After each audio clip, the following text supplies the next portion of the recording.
الحمد لله نحمده ونستعينه ونستغفره ونؤمن به ونتوكل عليه ونعوذ بالله من شرور أنفسنا ومن سيئات أعمالنا من يهده الله فلا مضل له ومن يضلله فلا هادي له ونشهد أن لا إله إلا الله وحده لا شريك له ونشهد أن محمدًا عبده ورسوله أما بعد فإن خير الحديث كتاب الله وخير الهدي هدي محمد صلى الله عليه وسلم وشر الأمور محدثاتها وكل محدثة بدعة وكل بدعة ضلالة وكل ضلالة في النار اللهم صل على محمد وعلى آل محمد كما صليت على إبراهيم وعلى آل إبراهيم إنك حميد مجيد اللهم بارك على محمد وعلى آل محمد كما باركت على إبراهيم وعلى آل إبراهيم إنك حميد مجيد فقد قال الله تبارك وتعالى في القرآن المجيد والفرقان الحميد أعوذ بالله السميع العليم وبوجهه الكريم وسلطانه القديم من الشيطان الرجيم بسم الله الرحمن الرحيم يا أيها الذين آمنوا من يرتد منكم عن دينه فسوف يأتي الله بقوم يحبهم ويحبونه أذلة على المؤمنين رب اشرح لي صدري ويسر لي أمري واحلل عقدة من لساني يفقهوا قولي سبحانك لا علم لنا إلا ما علمتنا إنك أنت العليم الحكيم اللهم انفعنا بما علمتنا وعلمنا ما ينفعنا وزدنا علما اللهم إنا نعوذ بك من علم لا ينفع ومن قلب لا يخشع ومن نفس لا تشبع ومن دعوة لا تسمع ہر قسم کی تعریفات و تحمیدات، تسبیحات و تقدیسات، تہلیلات و تمجیدات اور تہنیات و تکبیرات اس اللہ جل جلالہ عما نوالہ کے لیے جس کی جتنی بھی تعریفیں بیان کی جائیں، جس کی جتنی بھی حمد و ثنا بیان کی جائے اور جس کی جتنی بھی تحسین و ستائش بیان کی جائے اور جس کے لیے جتنے بھی شکریہ کے کلمات ادا کیے جائیں کم ہیں۔ حق یہ ہے کہ حق ادا نہیں ہو سکتا۔ حمد و ثنا کے بعد درود و سلام نازل ہوں دونوں جہانوں کے سردار پیغمبر آخر الزماں حضرت محمد مصطفیٰ صلی اللہ تعالی علیہ وآلہ وسلم کی ذات اقدس پر، جسد اقدس پر، روح اقدس پر، بے شمار بے حد و حساب ان گنت لا تعداد کہ جنہیں اللہ تعالیٰ نے ساری کائنات کے لیے رہبر، رہنما اور تمام جہان والوں کے لیے رحمت بنا کے بھیجا ہے۔ مختصر سی حمد و صلات کے بعد قرآن مجید کا چھٹا پارہ اور سورہ مائدہ کی ایک آیت کریمہ کا کچھ حصہ آپ کے سامنے تلاوت کیا ہے۔ اللہ تعالیٰ سے دعا ہے اللہ مجھے اور آپ کو، ہم سب کو قرآن مجید کا صحیح فہم اور قرآن مجید کی صحیح سمجھ عطا فرما دے۔ اور جمعے کی وساطت سے میں اور آپ جو بھی قرآن و حدیث کی باتیں اور نصیحتیں سنتے اور سناتے ہیں، اللہ ہمیں ان پر اخلاص کے ساتھ عمل پیرا ہونے کی بھی توفیق عطا فرما دے۔ گزشتہ جمعے میں نے آپ کو بتایا تھا کہ اللہ کی محبت حاصل کرنے کے، مقام محبوبیت کو حاصل کرنے کے کئی طریقے ہیں اور کئی راستے ہیں کہ جن راستوں پر چل کر ایک انسان کو اللہ کی محبت حاصل ہو سکتی ہے، اور اللہ کی محبت ہی اصل ہے، اللہ کی محبت ہی اصل ہے۔ بندہ اگر اللہ سے محبت کرے اور اللہ اس بندے سے محبت نہ کریں تو اس محبت کا کوئی فائدہ ہی نہیں۔ تو پتہ چلا اصل بندے کی محبت نہیں ہے اللہ سے، بلکہ اصل اللہ کی محبت ہے اپنے بندے سے۔ اگر کوئی مقام محبوبیت کو حاصل کر لیتا ہے تو وہ کامیاب ہے۔ دیکھیے نا، کسی محبوب کے چاہنے والے بہت ہوتے ہیں، بہت ہوتے ہیں چاہنے والے، لیکن ضروری نہیں ہے کہ جس کو وہ چاہ رہے ہیں وہ بھی ان کو چاہتا ہو۔ وہ اگر چاہے، محبوب اگر کسی محب کو اپنا محبوب بنا لے تو اس میں ہے مزیداری کہ وہ محبوب ہوتے ہوئے وہ محب بن جائے، اور وہ اپنے محب کو، محبت کرنے والے کو وہ اپنا محبوب بنا لے، تو ایک ہی وقت میں دونوں محب ہوں گے اور دونوں محبوب ہوں گے۔ تو یہ برابر کی محبت ہوگی۔ اس محبت کا بڑا مزہ ہے۔ میں نے آپ کو بتایا تھا کہ اللہ کے رسول حضرت محمد مصطفیٰ صلی اللہ علیہ وسلم کی احادیث سے یہ بات معلوم چلتی ہے کہ ہم اللہ کی محبت حاصل کر سکتے ہیں، اور اس کا ایک طریقہ یہ بھی ہے کہ ہم آپس میں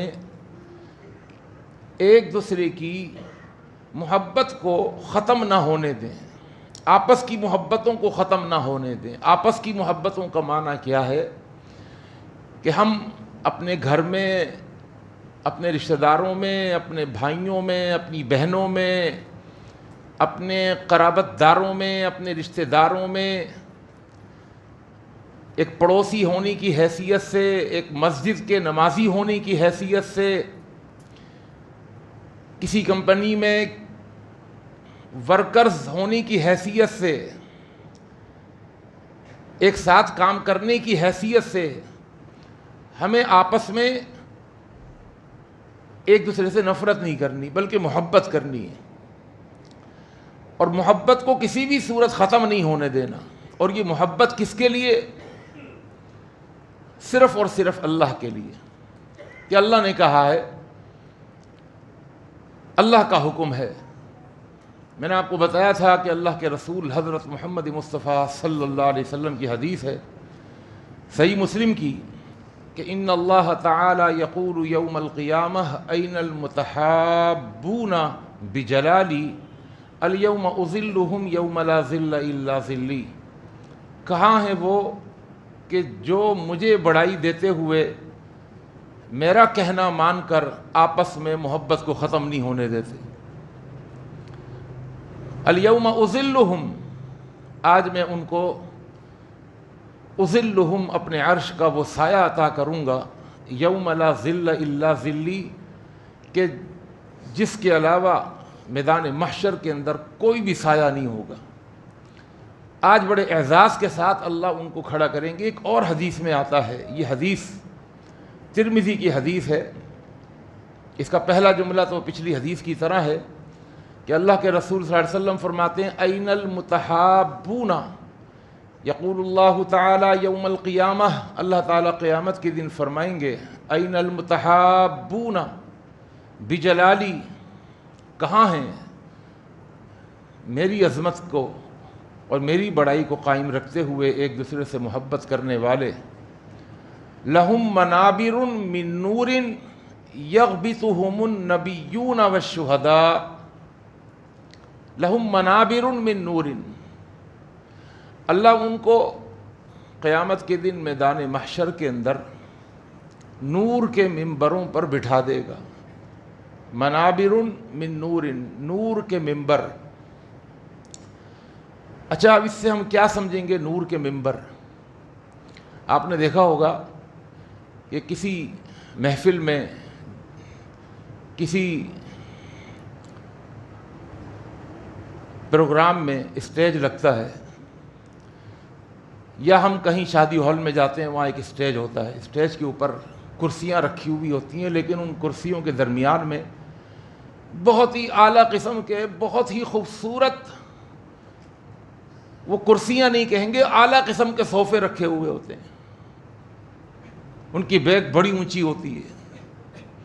وہ اپنی نفاست میں، اپنی خوبصورتی میں وہ سب سے ممتاز ہوتے ہیں. ان کی حیثیت کرسیوں میں سب سے بڑھ کر ہوتی ہے. جیسے کوئی خاص آدمی اس کے اوپر بیٹھے گا، خاص لوگ اس پر بیٹھیں گے، اس پر ہر کوئی بیٹھتا بھی نہیں ہے. اس کے اوپر دولہا نہیں آ کے بیٹھنا ہوتا ہے، کسی بڑے نہیں آ کے بیٹھنا ہوتا ہے. اللہ کے رسول صلی اللہ علیہ وسلم فرماتے ہیں کہ اللہ نے کچھ لوگوں کے لیے نور کے ممبر بنائے ہوئے ہوں گے، اور ان نور کے ممبروں پر جب اللہ تعالیٰ بٹھائے گا، کن لوگوں کو بٹھائے گا؟ فرمایا ان لوگوں کو بٹھائے گا جو دنیا کے اندر ان کا کام یہ تھا کہ محبت ختم نہیں ہونے دیں گے.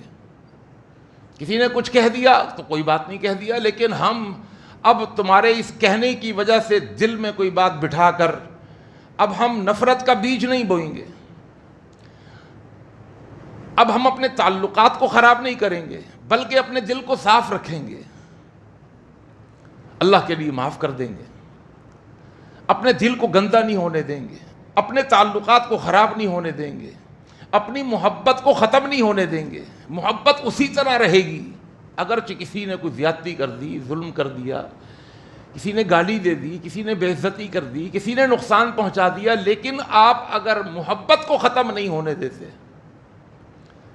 تو اللہ تعالیٰ ایسے لوگوں کو ان نور کے ممبروں پر اور خوبصورت اعلیٰ قسم کے صوفوں پر اللہ بٹھا دے گا. اور جب وہ بیٹھے ہوئے ہوں گے تو حدیث کے الفاظ ہیں یغبطہم النبیون والشہداء، ان کو ان کرسیوں پر بیٹھا ہوا دیکھ کر انبیاء اور شہداء وہ رش کریں گے. انبیاء اور شہداء ان کرسیوں پر جب ان کو بیٹھا ہوا دیکھیں گے تو رش کریں گے. اللہ اکبر.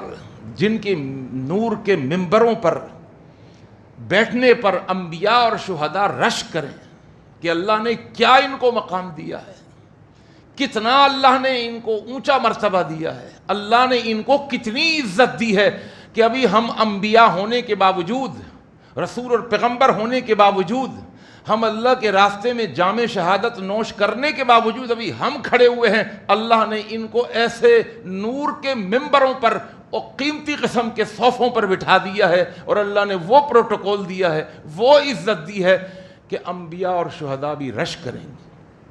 کاش ہم کو بھی ایسی کرسیاں ملیں بیٹھنے کے لیے. اللہ ان کو بھی عطا فرمائے گا، لیکن اللہ ان کو دکھائے گا انبیاء کو کہ میرے اس حکم کی تعمیل میں اپنی دنیاوی زندگی کے اندر محبت کو ختم نہیں ہونے دیا تھا انہوں نے، تو آج میں نے ان کے اعزاز میں تم سے بھی پہلے میں نے ان کو ممبروں پر بٹھا دیا، نور کے ممبروں پر.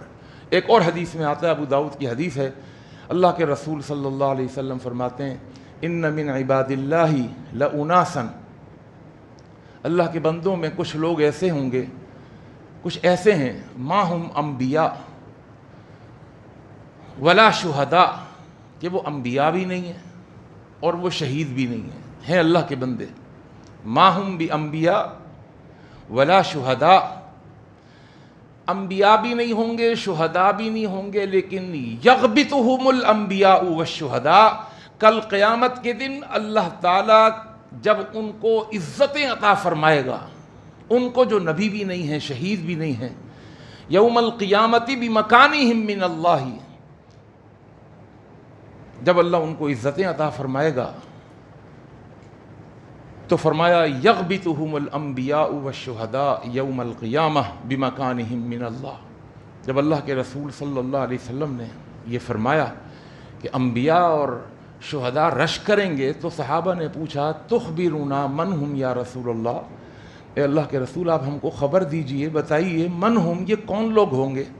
تو اللہ کے رسول صلی اللہ علیہ وسلم نے فرمایا ہم قوم تحابوا بروح اللہ علی غیر ارحام بینہم، یہ وہ لوگ ہوں گے کہ جو اللہ کے لیے ایسی محبت کریں گے حالانکہ اس محبت کے پیچھے کوئی خونی رشتہ بھی نہیں تھا۔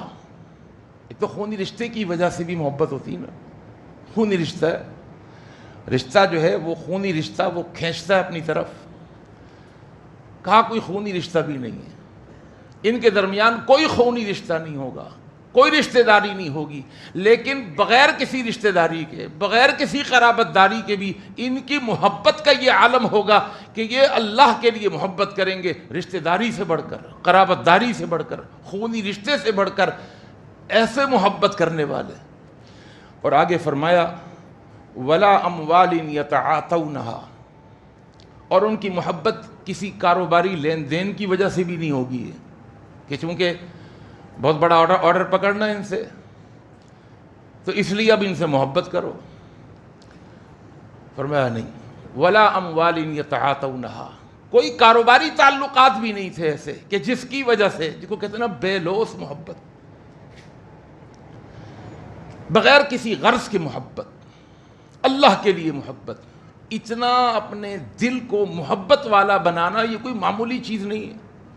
ہاں اگر کوئی کرنا چاہے تو کر بھی سکتا ہے، 2-4 ہتھیار اٹھانے ہوں گے اس کو، بس 2 ہتھیار ہی اٹھا لیں کافی ہے۔ نمبر 1، پہلا ہتھیار خوش اخلاقی نہ چھوڑے کبھی بھی، خوش اخلاقی ایک بہت بڑا ہتھیار ہے۔ اللہ اکبر، یہ ہتھیار نظر نہیں آتا لیکن اتنا بہترین ہتھیار ہے، اللہ اکبر، اتنا بہترین ہتھیار، جہاں جائیں آپ کو یہ ہتھیار کام آئے گا۔ آپ گھر میں اس ہتھیار کو استعمال کر کے دیکھیں، گھر میں، میں میاں بیوی کے رشتے کی بات کر رہا ہوں،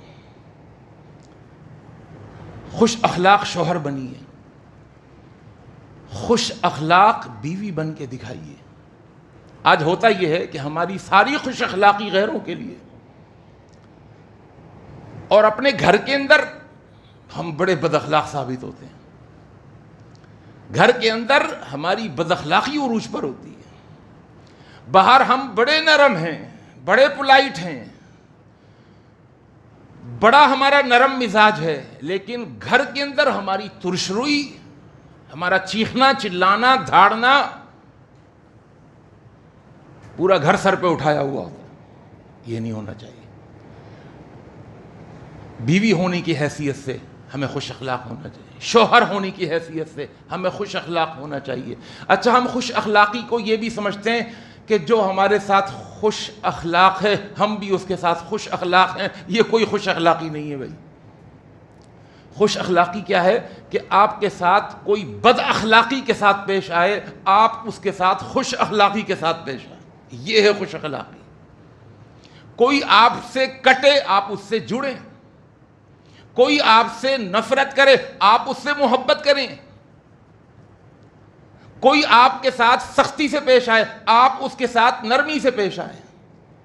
غلطی سامنے والے کی ہو لیکن وہ آپ پر چیخ رہا ہو چلا رہا ہو اور آپ اس کی غلطی کو اپنی غلطی مان لیں، اچھا بھائی میری غلطی ہو گئی یار معاف کر دینا۔ اور یاد رکھیے یہ کامن سینس کی بات ہے، گرمی کو ختم کرنے کے لیے ہمیں ٹھنڈک چاہیے نا، ٹھنڈک کو ختم کرنے کے لیے اس کے اپوزٹ جو اللہ نے چیز بنائی ہمیں گرمی چاہیے۔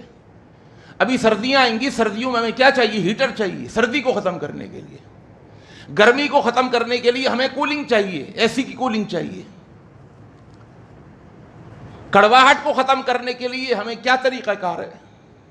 کامن سینس سب جانتے ہیں، کڑواہٹ کو ختم کرنے کے لیے کڑواہٹ چاہیے؟ نہیں، ہرگز نہیں۔ کڑواہٹ کو ختم کرنے کے لیے مٹھاس چاہیے، مٹھاس کو ختم کرنے کے لیے کڑواہٹ اللہ نے رکھی ہے،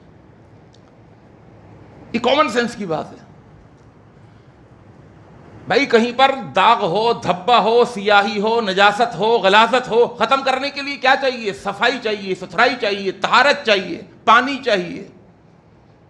یا پیشاب پر اور پیشاب کر دیں گے تو پیشاب صاف ہو جائے گا؟ نہیں، پیشاب اور بڑھ جائے گا. اللہ اکبر. تو آپس میں کوئی تعلق داری بھی نہیں ہے، کوئی لین دین بھی نہیں ہے، اس کے باوجود یہ محبت کو ختم نہیں ہونے دیتے. اللہ ہمیں ایسا محبت کرنے والا بنا دے. کل ایک میرے پاس فون آیا خاتون خانہ کا. وہ کہنے لگی مولوی صاحب کوئی دعا ایسی بتا دیجئے، میں اپنی زبان، اپنے منہ پر کوئی زپ لگ جائے میرے، مجھے بڑا غصہ آتا ہے، پھر میں خوب سناتی ہوں. میرے ساتھ ان کا رویہ ایسا ہے، میرے ساتھ بھائیوں کا رویہ ایسا، میرے ساتھ ان کا رویہ ایسا. بڑی دیر تک وہ باتیں کرتی رہیں. اتفاق سے کل میرے بھی دوپہر سے بڑا شدید سر میں درد تھا، بی پی ہائی تھا کس وجہ سے واللہ عالم. اور تقریباً 20-25 منٹ تک وہ اپنی سناتی رہیں. میں نے کہا ہر وقت آپ کو دعا چاہیے، کچھ دوا بھی لیجیے، دوا. میں نے کہا 2 ہتھیار اٹھائیں، ایک تو دعا بتا دی کہ یہ پڑھتی رہا کریں، دوا یہ بتائی. میں نے کہا 2 ہتھیار اٹھا لیں. پہلا ہتھیار خوش اخلاقی نہ ختم ہونے دیں. اور خوش اخلاقی کی ڈیفینیشن، اس کی تعریف، اس کی وضاحت، اس کی تشریح میں کر چکا ہوں. اور دوسرا ہتھیار ہے صبر. اس صبر کو لے کے چلیے. اپنے گھر کے اندر آپ اس کے اوپر تجربہ کر کے دیکھ لیں. بیوی ہونے کی حیثیت سے آپ دیکھیے گا، آپ صبر کیجئے اور خوش اخلاقی نہیں چھوڑیے. شوہر اگر آپ ہیں تو خوش اخلاقی نہیں چھوڑیے اور صبر نہیں چھوڑیے. صبر کسے کہتے ہیں؟ صبر کمزوری نہیں ہے. مجھے یاد ہے تقریباً کوئی 8 سال قبل میں نے صبر کے موضوع پر کچھ 6 جمعے پڑھائے تھے اور صبر کو بتایا تھا کہ صبر کسے کہتے ہیں. صبر ایک پاور ہے. صبر دبنے کا نام نہیں ہے. صبر ایک پاور ہے، ایک قوت ہے، ایک طاقت ہے. اندازہ نہیں ہے آپ کو اس طاقت کا. اس طاقت کو حاصل کرنے کے بعد وہ طاقتور کہتا ہے، وہ طاقتور ذات، کہ میں تجھے اپنے ساتھ ملا لیتا ہوں. ان اللہ مع الصابرین. اللہ ہے صبر کرنے والوں کے ساتھ. صبر کا معنی روک کر کے رکھنا. صبر کا لغوی معنی ڈکشنری میں اس کا معنی ہے روک کر کے رکھنا. بہت کچھ بول سکتے ہیں لیکن روک کر کے رکھیں. مار سکتے ہیں لیکن اپنے آپ کو روک کر کے رکھیں. خوب سنا سکتے ہیں من کی لیکن روک کر کے رکھیں. اپنے عملی رویے سے سامنے والے کو سب کچھ سمجھا سکتے ہیں لیکن اپنے آپ کو روک کر کے رکھیں. اس کو کہتے ہیں صبر. یہ ایک پاور ہے. یہ اللہ اکبر.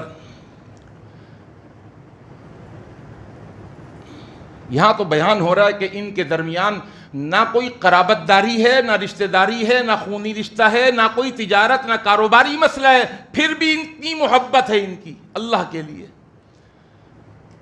اور جن کے درمیان خونی رشتہ ہو پھر ان کے درمیان محبت نہ ہو.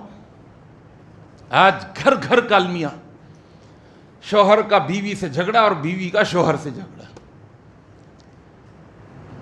جھگڑا خوب بڑھا ہوا ہے. شوہر کو یہ نہیں پتا کہ اللہ کے رسول صلی اللہ علیہ وسلم تو اسوہ حسنہ ہے نا. کیا اسوہ حسنہ صرف نماز کے لیے؟ آپ کیا ہمارے لیے نمونہ، بہترین نمونہ صرف روزہ رکھنے میں ہے؟ آپ کیا ہمارے لیے بہترین نمونہ کیا صرف تہجد پڑھنے میں ہے؟ آپ ہمارے لیے بہترین نمونہ ہے. اللہ کے پیغمبر ایک شوہر کی حیثیت سے آپ کا کیا تعامل تھا گھر کے اندر؟ آپ کا کیا حسن سلوک تھا اپنی بیویوں کے ساتھ؟ آپ کی معاشرتی زندگی گھر کے اندر کیسی تھی؟ اللہ اکبر.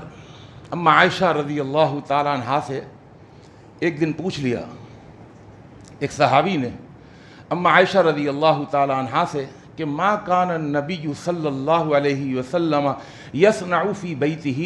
اللہ کے رسول صلی اللہ علیہ وسلم گھر میں کیا کرتے تھے؟ لیکن باہر کی زندگی تو صحابہ نے واچ کی ہوئی تھی، مسلسل ریکارڈڈ تھی آپ کی زندگی. آپ کی زبانیں نبوت سے جو الفاظ نکلتے تھے صحابہ ان کو یاد کر لیا کرتے تھے، لکھ لیا کرتے تھے. وہ احادیث کی صورت میں ہمارے پاس موجود ہیں. صحابہ نے پوچھا اما عائشہ سے کہ آپ گھر میں بھی تو وقت گزارتے تھے، گھر میں کیا کرتے تھے؟ اللہ اکبر، ہمارے لیے آپ آئیڈیل ہیں، ایک شوہر کے لیے آپ آئیڈیل ہیں۔ آپ کو اللہ کے رسول صلی اللہ علیہ وسلم کو دیکھنا ہے کہ آپ شوہر ہونے کی حیثیت سے آپ گھر میں کیسے ہوتے تھے۔ اما عائشہ کا جواب سنیے گا، کہنے لگیں کان یکون فی محنت اہلہ، بس میں ایک جملے میں سمجھا رہی ہوں، اللہ کے رسول جب گھر میں ہوتے تھے نا تو اپنی بیوی کی خدمتوں میں لگے ہوئے ہوتے تھے۔ اور یہ ایسی ویسی حدیث نہیں، صحیح بخاری کی حدیث سنا رہا ہوں، فی محنت اہلہ، اپنی بیوی کی خدمت میں۔ آج کوئی کرے گا خدمت بیوی کی؟ جان نہیں نکل جائے گی بیوی کی خدمت کر۔ بیوی کی خدمت کیا کرنی ہے؟ میں ٹانگیں دبانے کی بات نہیں کر رہا بھائی، اب جا کے کہیں ٹانگیں دبانا نہیں۔ بیوی کی خدمت کیا ہے؟ محنہ کہتے ہیں گھر کے کام کاج کے اندر ہاتھ بٹانا۔ اوہو یہ ہمارا کام ہے مولوی صاحب، یہ تو بے عزتی جائے گی، ہم گھر کے کام کاج میں ہم ہاتھ بٹائیں گے؟ کر کے دیکھیے ذرا اس نسخے کے اوپر عمل کر کے دیکھیے، اس حدیث کے اوپر عمل کر کے دیکھیے۔ وہ شوہر جو سمجھتے ہیں کہ ہماری بیوی جو ہے ہمیں رخ نہیں دیتی، گھر میں جھگڑے چل رہے ہیں، فساد چل رہے ہیں، تجربہ کر کے دیکھ لیں آپ، اپنی بیوی کے ہاتھ بٹائیں، وہ سبزی اگر کاٹ رہی ہو نا بیٹھ جائیں، او بھائی اللہ نے آپ کو مرد بنایا، آپ تو پہاڑ کو توڑ سکتے ہیں، اللہ نے اتنی طاقت دی ہے۔ وہ اگر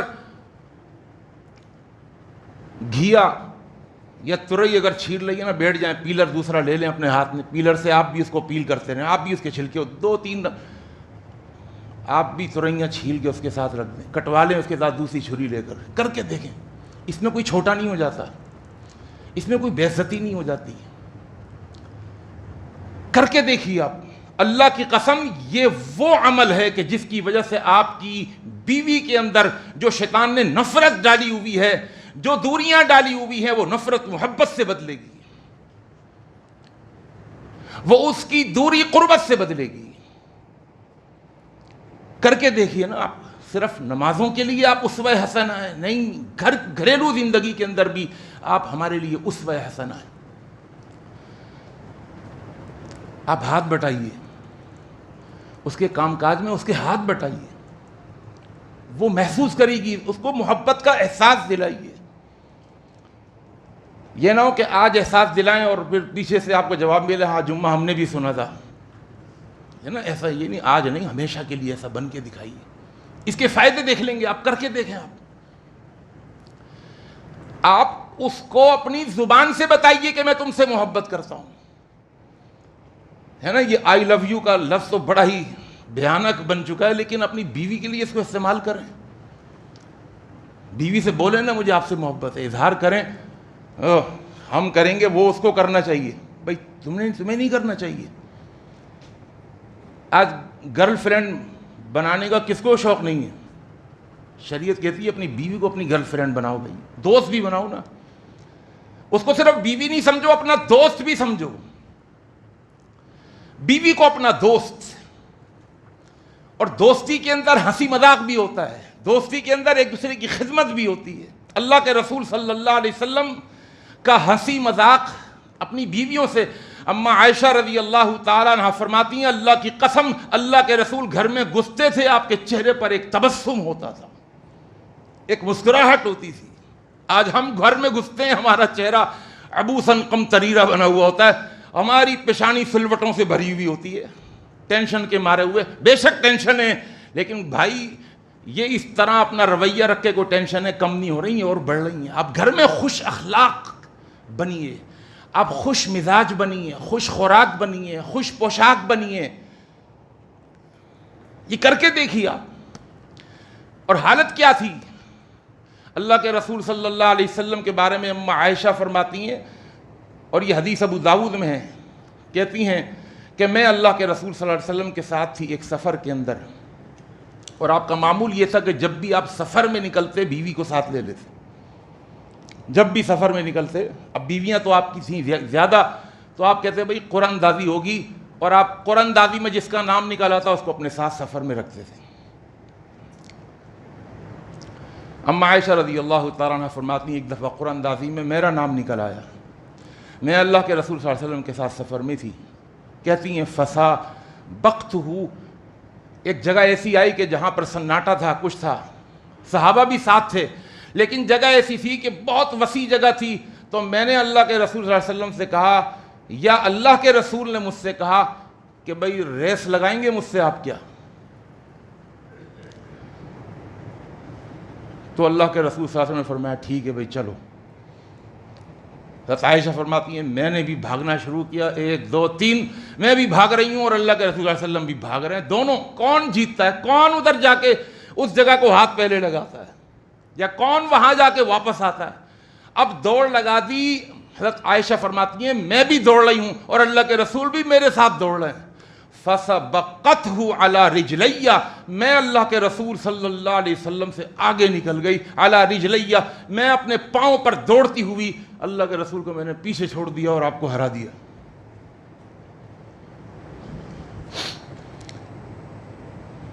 حضرت عائشہ کہتی ہیں میں بڑی خوش کہ ریس لگائی اور میں جیت گئی۔ فَلَمَّا حَمَلْتُ اللَّحْمَ، یہ وہ وقت تھا کہ جب میں ہلکی پھلکی تھی، دبلی پتلی تھی۔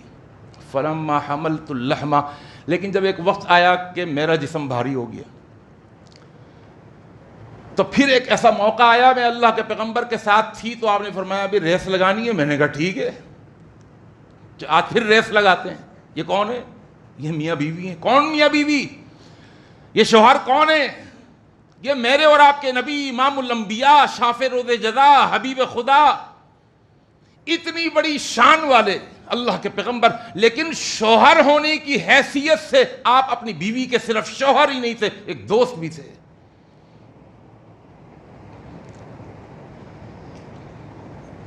کہتی ہیں اب جو اللہ کے رسول صلی اللہ علیہ وسلم نے میرے ساتھ دوڑ لگائی، سابقتہ فسبقنی، تو اللہ کے رسول صلی اللہ علیہ وسلم مجھ سے آگے بڑھ گئے اور آپ نے مجھے ہرا دیا، اور جیتنے کے بعد آپ نے فرمایا ہاذہ بتلک السبقہ، اے عائشہ مجھ پر قرض چڑھا ہوا تھا پچھلی دوڑ کا، آج وہ قرض میں نے اتار دیا، آج تم پیچھے رہ گئی، میں آگے نکل گیا۔ یہ حالت تھی اللہ کے رسول صلی اللہ علیہ وسلم کی۔ حدیث کے الفاظ ہیں کہ اللہ کے رسول صلی اللہ علیہ وسلم یخیط ثوبہ، اپنا کپڑے کو گھر میں خود سی لیا کرتے تھے، پائنچہ پھٹ گیا، کوئی کپڑا ادھڑ گیا، سوئی دھاگا لیا اور خود سی لیا۔ حضرت عائشہ رضی اللہ تعالی عنہا فرماتی ہیں کہ اللہ کے رسول صلی اللہ علیہ وسلم کی گھر میں محبت کا یہ عالم تھا کہ آپ مجھے کوئی ایسی کھانا کھانے کے دوران ایسی ہڈی دیتے جس میں گوشت لگا ہوا ہوتا تھا، اور اللہ کے رسول صلی اللہ علیہ وسلم کو دستی بہت پسند تھی، بکرے کی دستی۔ آپ فرماتے عائشہ کھاؤ، میں اس ہڈی کو لے کر اس میں سے گوشت نوچ نوچ کے کھا رہی ہوتی تھی، تو اللہ کے پیغمبر صلی اللہ علیہ وسلم پھر مجھ سے وہ ہڈی لے لیا کرتے تھے۔ ثم یأخذہ فیدیرہ، یہ حدیث کے الفاظ ہیں اور صحیح مسلم کی حدیث ہے، فیدیرہ، اور پھر اس ہڈی کو آپ گھماتے تھے۔ عائشہ فرماتی ہے میں دیکھ رہی ہوں، میں اچھا خاصا کھا رہی تھی، مجھ سے ہڈی لے لی، فیدیرہ، پھر آپ اس کو ہڈی کو گھماتے تھے اور پوچھتے تھے بھائی تم نے کس جگہ منہ لگا کے گوشت کو نوچا ہے، کہاں منہ رکھا ہے تم نے اس ہڈی پر، گوشت پر کہاں منہ رکھا ہے، فیدیرہ، اس کو گھماتے تھے، حتی یضع فاہ علی موضع فمی، اور پھر اس کے بعد فرماتے ہاں یہاں تم نے منہ لگا کے کھایا ہے نا، آپ وہیں پر منہ لگا کر کے اس ہڈی سے گوشت نوچ کے کھاتے تھے۔ مجھے نفرت بڑھی گی اس سے۔ پانی کا پیالہ میرے ہاتھ میں ہوتا ہے، میں پانی پی رہی ہوتی ہے، آپ لے لیتے، اور پھر پانی کے پیالے کو بھی آپ کہتے اچھا یہاں منہ لگا کے پیا، آپ وہاں منہ لگا کر پانی پیتے تھے۔ اللہ اکبر۔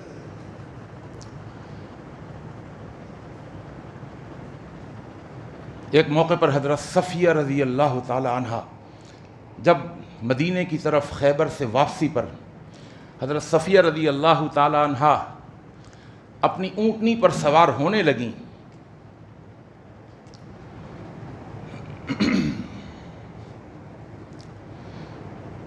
تو حضرت انس رضی اللہ تعالیٰ عنہ فرماتے ہیں، اور یہ بخاری کی حدیث ہے، حضرت صفیہ کا قد تھوڑا چھوٹا تھا، حضرت صفیہ کا قد چھوٹا تھا. ایک یہودی کی آپ بیٹی تھیں، نامی گرامی یہودی کی بیٹی تھی، اور یہی وجہ ہے جب اللہ کے رسول نے حضرت صفیہ سے شادی کر لی تو یہودیوں کی مخالفت میں جو شدت تھی نا اس میں کمی آ گئی.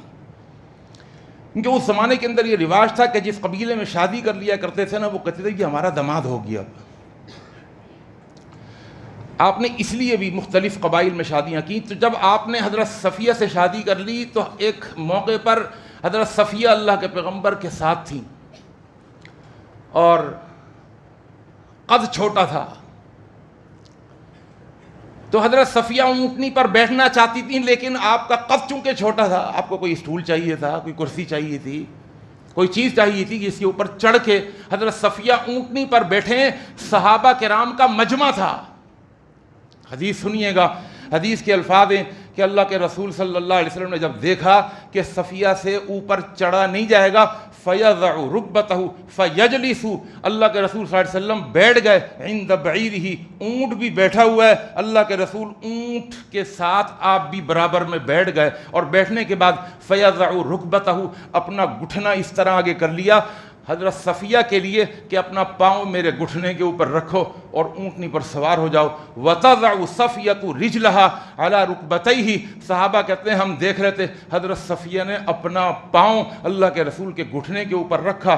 حَتَّى تَرْكَبَ الْبَعِيرَ، یہاں تک کہ اونٹ پر سوار ہو گئیں. فَلَمْ يَخْجَلْ الحبیب صلی اللہ علیہ وسلم من ان یرا جنودہ هذا المشہد، اللہ کے رسول نے یہ کرتے ہوئے خجالت سے کام نہیں لیا، کوئی شرمندگی سے نہیں کہ لوگ دیکھ کر کے کیا کہہ رہے ہوں گے کہ میں اپنی بیوی کو اس طرح سہارا دے کر اونٹنی پر بٹھا رہا ہوں. آ رہی ہے بات سمجھ؟ آج اگر کوئی اپنی بیوی کے لیے گاڑی کا دروازہ کھول دے اس کی سائڈ کا، کون کرے گا یہ جرت ہیں؟ اور اماں بھی بیٹھی ہوئی ہوں ساتھ، اگر بہنیں بھی ساتھ بیٹھی ہوئی ہیں، 1 مہینے تک تو سنتا رہے گا. وہ جورو کا غلام بنا ہوا ہے، پتہ نہیں کیا اس کے پیٹ میں اتار دیا، پتہ نہیں کیا کر دیا اس کے ساتھ، دروازہ کھولنا ہے اس کے لیے. اللہ اکبر. اللہ کے پیغمبر صلی اللہ علیہ وسلم کے اخلاق دیکھیے. آپ اپنی ایمان سے بتائیے کبھی اگر آپ اپنی بیوی کے لیے، بیوی کے ساتھ آ رہے ہیں، باہر نکل رہے ہیں، کہیں جانا ہے، گاڑی کے قریب پہنچے، کر کے دیکھیے نا، یہ آپ تجربہ کیجئے. بیٹھنے سے پہلے دروازہ کھول کے اپنی بیگم کو آپ ویلکم کریں، کر کے دیکھیے. آپ اس کے فائدے دیکھیں گے، آپ وہ پانی پانی ہو جائے گی شرم سے، اس کا دل آپ کی محبت سے بھر جائے گا. آپ عزت دیں تو صحیح، کیا ایکشن کا کوئی ری ایکشن نہیں ہوگا؟ کیا آپ کے اس عمل سے آپ کو محبت نہیں ملے گی؟ کیا عزت دینے سے آپ کو عزت نہیں ملے گی؟ ہماری عقل سے اگر پوچھیں تو عقل بھی کہتی ہے نہیں، اس سے زیادہ عزت ملے گی. میں کیا کیا بیان کروں، بہت سارا. اللہ کے رسول صلی اللہ علیہ وسلم کی محبت گھر کے اندر جب میں نے پڑھنی شروع کی تو بہت ساری حدیثیں سامنے آ گئیں. اس میں سے میں نے 1 2 4 آپ کے سامنے رکھی ہیں. اللہ تعالیٰ سے دعا ہے اللہ تعالیٰ ان محبتوں کو قائم کرنے کی ہمیں توفیق عطا فرما دے.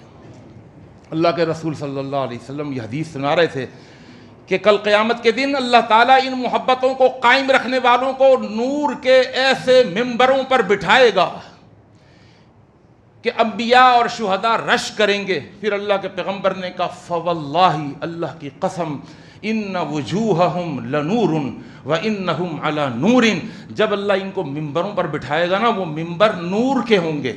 وانہم علی نور، اور نور اللہ ان کے چہروں کو بھی نور کا بنا دے گا. ان کے چہرے نور سے دمک رہے ہوں گے، چمک رہے ہوں گے، اور یہ دمکتے اور چمکتے چہرے کے ساتھ نور کے ممبر پر جب کرسیوں پر، جب صوفوں پر اللہ ان کو بٹھائے گا تو اللہ کے رسول صلی اللہ علیہ وسلم نے فرمایا، حدیث کا آخری جملہ، لا یخافون اذا خاف الناس ولا یحزنون اذا حزن الناس.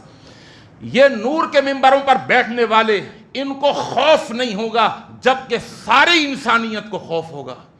ولا یحزنون، اور ان کو کوئی غم نہیں ہوگا جبکہ سارے انسانوں کو غم ہوگا. خوف ہوتا ہے مستقبل کا، غم ہوتا ہے ماضی کا.